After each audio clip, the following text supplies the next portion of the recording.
Hi friends, welcome to my YouTube channel. कल शाम को मेरे पास एक पेशेंट आए थे जिनका पहले इस्चियोरेक्टल फोसा एब्सेस के लिए या पेरिनियल एब्सेस के लिए आईएनडी ऑपरेशन हुआ था, यानी इंसिजन एंड ड्रेनेज का ऑपरेशन हुआ था। इसका मतलब है कि उनके पहले पेरिनियम में यानी कि एनल ओपनिंग के पास एक पस बन गई थी और उस पस की स्वेलिंग की गांठ के लिए यानी उस एब्सेस कैविटी के लिए उन्होंने इंसिजन लगवाया था, एक चीरा लगवाया था और वो पस निकलवाई थी। इसके बाद उनको उस एरिया से रेगुलरली थोड़ी थोड़ी पस ड्रेन करती रहती थी और वो मेरे पास पहले दिखाने आए थे। मैंने उनको कहा था कि ये पॉसिबिलिटी है कि इसमें फिस्टुला हो सकता है और आज मैं इसी के बारे में आपसे डिस्कस करना चाहता हूँ कि एक पेशेंट को किस बेसिस पे सिलेक्ट करना चाहिए कि उसे ओपन ऑपरेशन के लिए जाना है या लेज़र ऑपरेशन के लिए जाना है। तो आज पहले दिखाने आए थे, मैंने उनको कहा था कि ये पॉसिबिलिटी है कि इसमें फिस्टुला हो सकता है और इसके लिए हमें अभी 1 से 1.5 महीने वेट करना चाहिए। जब ये घाव पूरी तरह भर जाएगा, उसके बाद एक एमआरआई कराना चाहिए। फिर उन्होंने वो एमआरआई कराया था और उसकी रिपोर्ट दिखाने लाए थे। एमआरआई में जो आया था वो ये था कि एक फिस्टुला है जो कि एनल ओपनिंग के पास है और लगभग उसकी जो लेंथ है वो 3.1 सेंटीमीटर है और इंटरस्फिंक्ट्रिक जो है लोकेशन में है। तो मैंने उनको ये बताया कि इसमें उनको फिस्टुला के ऑपरेशन की ज़रूरत है। अब उसके बाद मैंने उनको दोनों ऑपरेशन के बारे में समझाया। एक ऑपरेशन जो कि ओपन ऑपरेशन है और दूसरा लेज़र ऑपरेशन है। और अगर फिस्टुला जैसे उनके केस में जो फिस्टुला था वो स्ट्रेट फिस्टुला था और सिंगल ट्रैक था, कोई रैमिफिकेशन या कोई बाइफरकेशन नहीं थी उसमें और एक ही तरफ था। तो ऐसे केसेस में हम दोनों तरह के ऑपरेशन के लिए जा सकते हैं, चाहे वो ओपन ऑपरेशन हो चाहे लेज़र ऑपरेशन हो।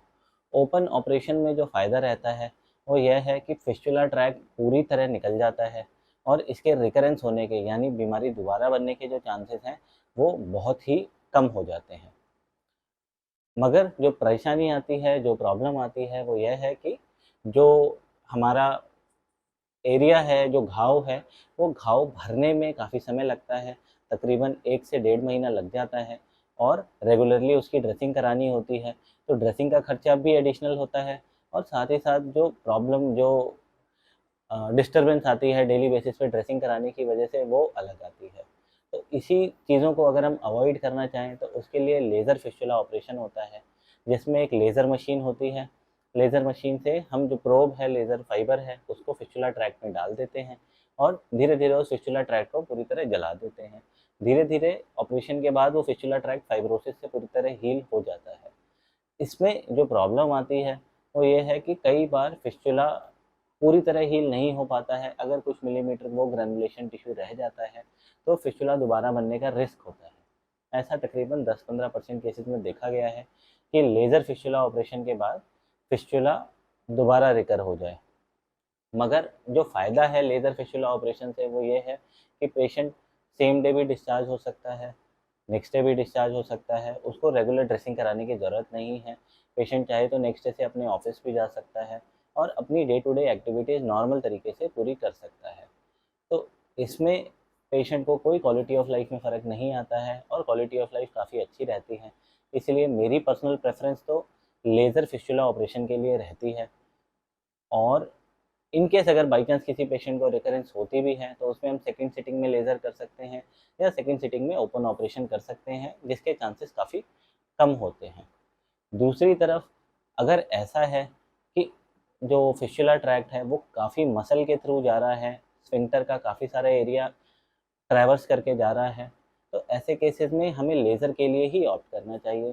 क्योंकि अगर हम ओपन सर्जरी के लिए जाते हैं और स्फिंक्टर का काफ़ी एरिया डिवाइड हो जाता है या रिमूव हो जाता है तो उससे कई बारी एनल इनकॉन्टिनेंस होने के चांसेस होते हैं, यानी मोशन कंट्रोल ना कर पाना, मोशन की प्रॉब्लम डेवलप हो जाना, ये भी कई केसेस में हो सकती होती है। तो इसीलिए अगर ट्रांसफिंक्टरिक फिस्टुला है या काफ़ी ज़्यादा स्फिंक्टर इन्वॉल्व किया हुआ है या काफ़ी ज़्यादा हाई फिस्टुला है और कई बारी फिस्टुला एक तरफ से दूसरी तरफ तक जा रहा होता है, हॉर्सशू शेप फिस्टुला होता है, तो ऐसे केसेस में लेज़र फिस्टुला सर्जरी का फेलियर रेट काफ़ी हाई है। तो अगर मेरी आप सलाह माने तो स्ट्रेट फिस्टुला ट्रैक में, सिंपल फिस्टुला में लेज़र फिस्टुला का जो ऑपरेशन होता है उसका आउटकम काफ़ी अच्छा है।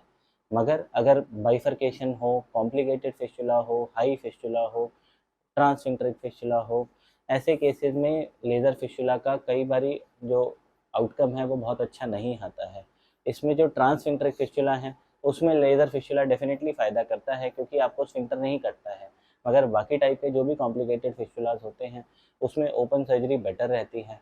और ओपन सर्जरी में अगर ऐसा होता है कि फिस्टुला पूरी तरह नहीं निकाल पा रहे हैं तो जो रेमिनेंट फिस्टुला ट्रैक्ट बचता है उसमें एक सिटॉन यानी कि एक धागा बांधा जा सकता है, जिसके थ्रू धीरे धीरे वो फिस्टुला ट्रैक्ट कट जाता है और उसके बाद वो घाव भर जाता है। ओपन सर्जरी में डेफिनेटली 1 से 1.5 महीने ड्रेसिंग कराने की ज़रूरत पड़ती है और पेशेंट को तकलीफ होती है। मगर आज की डेट में भी अगर हम देखें तो गोल्ड स्टैंडर्ड ऑपरेशन जो है, यानी कि हर एडिशनल जो भी नई टेक्नोलॉजी डेवलप हो रही है उसे हम जो कंपेयर करते हैं, जो पुराना बेस्ट मेथड है वो ओपन फिस्टुला सर्जरी ही है। तो डेफिनेटली अगर कोई वर्किंग प्रोफेशनल है जो अपने ऑफिस से छुट्टी नहीं लेना चाहता, किसी की शॉप है उससे छुट्टी नहीं लेना चाहता, उनको काफ़ी लॉस होगा, ऐसे केसेस में डेफिनेटली लेज़र फिस्टुला के लिए ही जाना चाहिए।